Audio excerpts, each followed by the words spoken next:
Wilco, absolute pleasure as always. We've just had a round of golf at the lovely London club and it's been amazing. Thanks for joining us in the team. And did you know a year ago today we met at Glen Eagles? I think it was, pretty much. Definitely doesn't feel a year ago to me. No. But happy anniversary. So thank you. No way, it's been emotional. Happy anniversary to you. Thank you, thank you. So look, I know obviously that you're a golfing phenomenon, but a couple of things that struck me when we met at Glen Eagles was your personality. We played with a lot of golfers over the years, but your personality, how many beyond your years you are. So tell me a bit about you in terms of when we spoke. You're going to get in other people's balls. You're really kind. You're really polite to everyone. What makes you grounded in terms of, because it can be difficult, right? On tour, you know, big TV crews, etc. What makes you so grounded?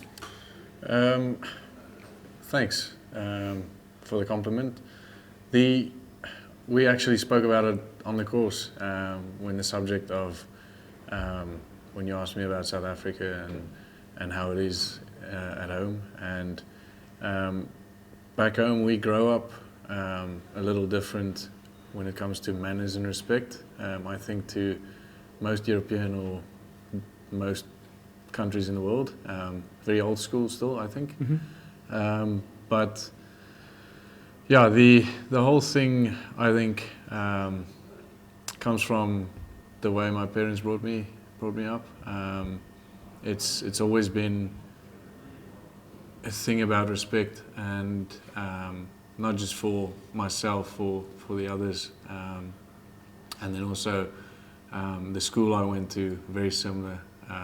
So there's a kind of the place I was born in and the environment I was in, there was kind of a system that was like that. Obviously, it's not, everyone's definitely mm-hmm. not like that. But then you get to an age where you obviously have to be your own person, and you've got to decide, well, you can be a not so nice person if you like, but yeah, it's I like being with people. I like communicating with people, interacting with people. So I'd like to think it comes quite naturally. And also, I do see the other side when people are not so nice. And I feel very uncomfortable in situations like that. Yeah. So, yeah, that's it's. I don't know if that explains the. Yeah, no, it explains a lot. The question, but yeah. No, because I've personally seen it where you go away and there's some people there and they wouldn't matter if you were there or not, but you just put so much effort into that day. And even today, speaking to people from all different ages, all different backgrounds, doesn't matter the level of golf, you were there to help. So mate, it's credit to you and credit to your family. So yeah, thanks. It's impeccable. I think today I looked for everyone's golf ball because I knew they were going to need to help me look for my golf ball as well. But yeah, thanks. I appreciate it. No problems. So one thing that you told me when we were at Glen Eagles, and you said to me, and I think we said, like, how are you driving it? Because there are some players on tour, they bulk up, whereas you're very slight, very slender. So how are you hitting it so far? And you told me a story about your dad, that when you started, he gave you a 3-wood, I think. And what's the story? You said you had to keep up. Yes, so we couldn't really afford a full set of golf clubs, and the set that I got only went to 3-wood. And then at that, I was 10 years old, and then I'm not sure about but in South Africa, at the age of 12, then you don't play off the front tees anymore. So I was 10, and then we decided that I'm going to play off the backs with my dad, and not from the front anymore. So I think the combination of not having a driver and playing from the back tees definitely contributed to me wanting to keep up. Yeah. Obviously, I wasn't close, but I still tried. Yeah. So that definitely had an influence. And then also, the school system in South Africa is really good. We have to do a winter and a summer sport. Right. And it works out quite nicely that it leads into each other. So you do athletics and then get fit for rugby. And then it keeps looping like that. So I grew up playing rugby, tennis, cricket. I did athletics as well. So I did that till the age of 14, and that definitely develops the body in different ways, because you don't really go to the gym at that age. Gotcha. Well, I didn't. So I think the combination of those things contributes to it. And you say about other sports there, if you weren't playing golf, Do you think you'd be a sportsman? Yes. Oh, really? Yes. What do you think? You'd probably laugh, but I'd like to be a rugby player. Oh, really? Definitely, like you said, I didn't follow the bulking route, but I'm trying actually to gain a bit of weight. But yeah, I love sport, and rugby is definitely. I think I love rugby more than golf.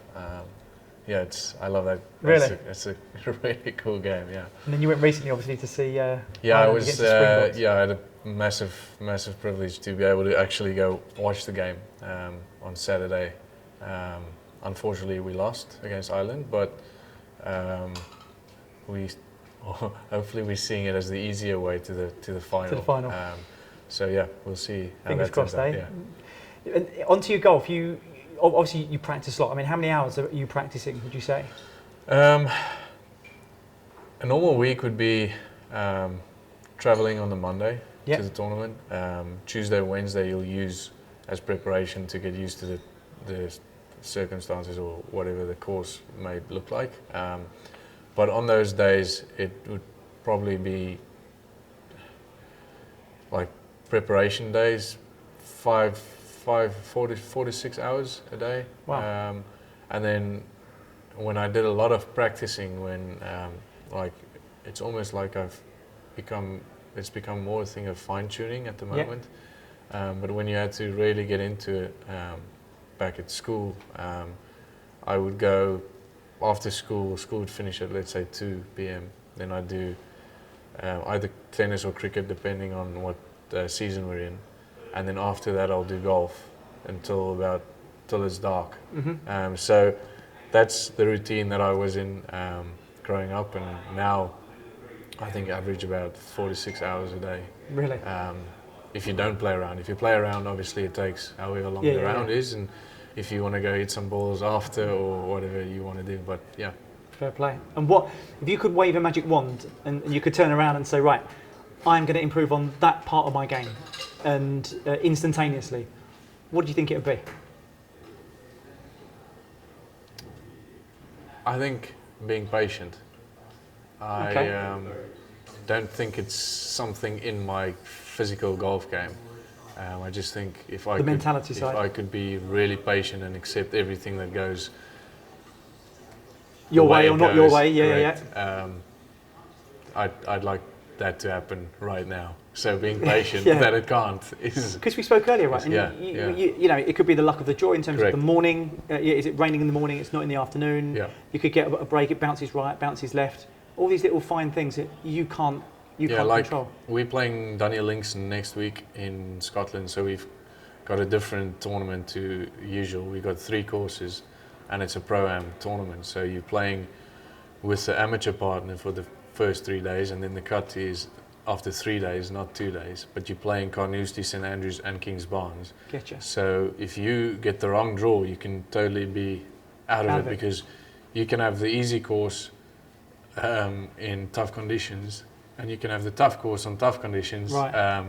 So there's definitely even the open championships. I think the last tee time sometimes is even 4 p.m.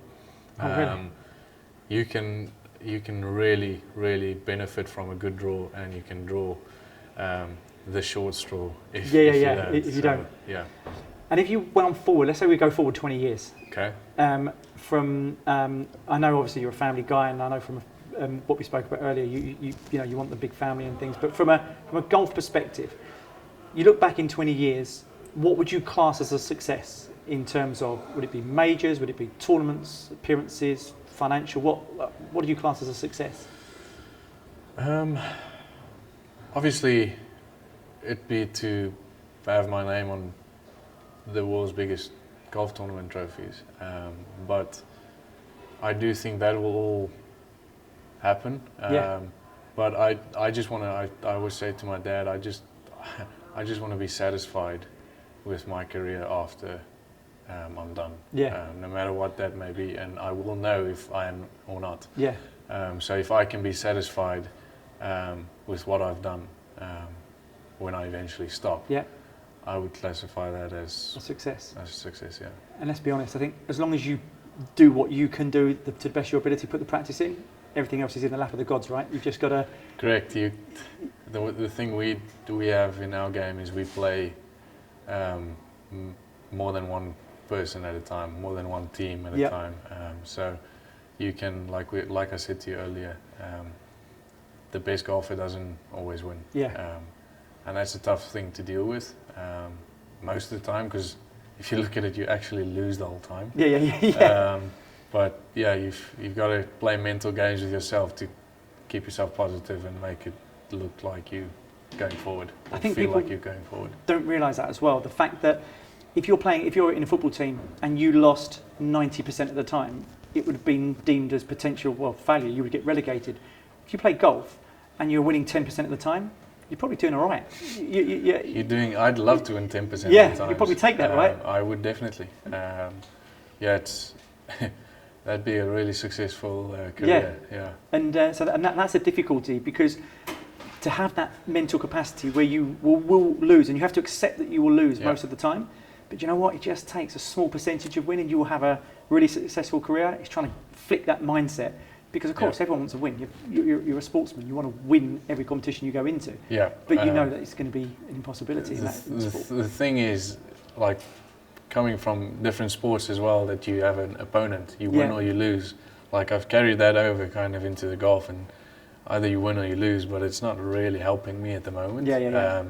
So it's a very interesting thing. I need to play mind games with myself to make myself feel better, if that makes sense. It does, and let me tell you, we have no doubt in our side, and I can assure you, we spoke to some other golfers, and they all said you're the next big thing. That was in your own field. When I've been on these events, they all mention you as the next big thing. So they've got no doubt, mate. I can assure you that. Thanks. Well, mate, it's a pleasure, and I'm going to hand over to the floor. So, guys, do we have any questions that you guys want to ask about Wilco's day, his events, what has to happen, anything at all?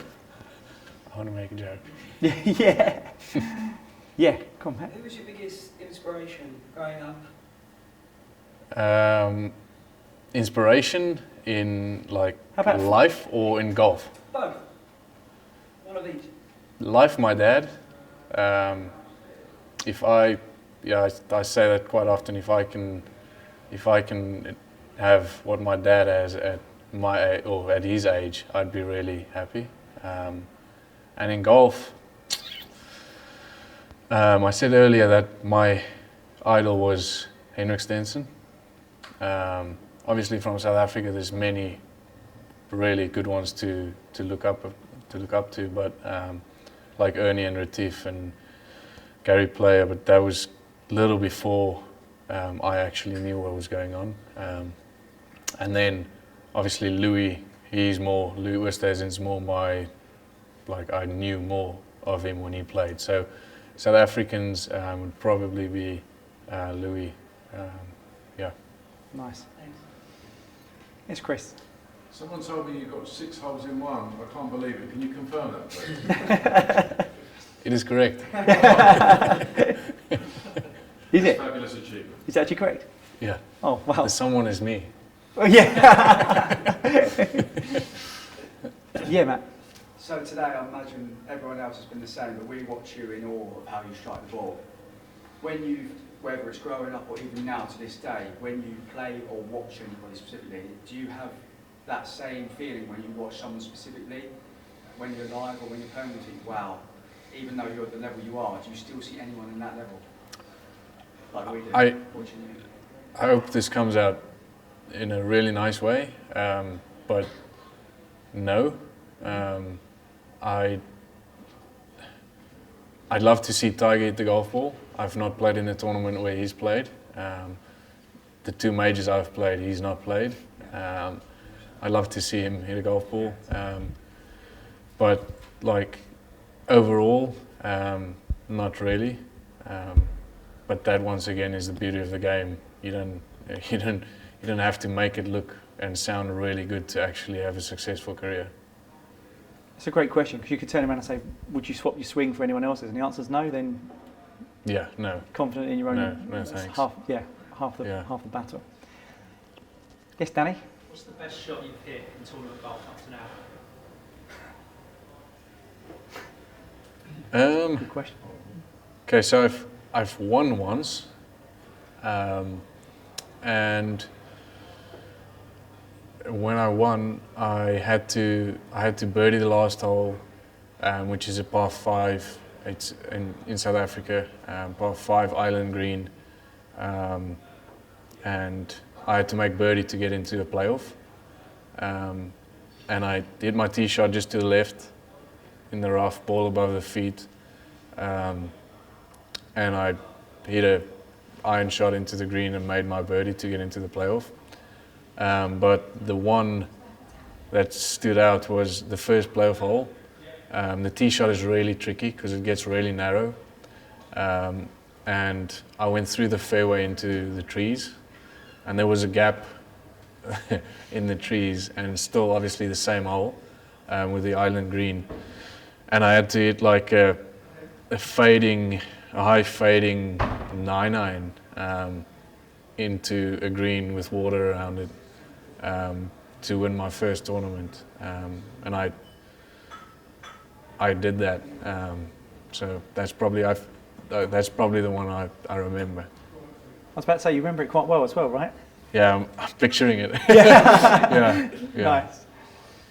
Well, guys, absolute pleasure. Wilco, you're an absolute gent, and honestly, thanks so much for today. It's been brilliant, and thanks for having you here. So thanks, guys. Thank you, guys. Appreciate Thank you. it.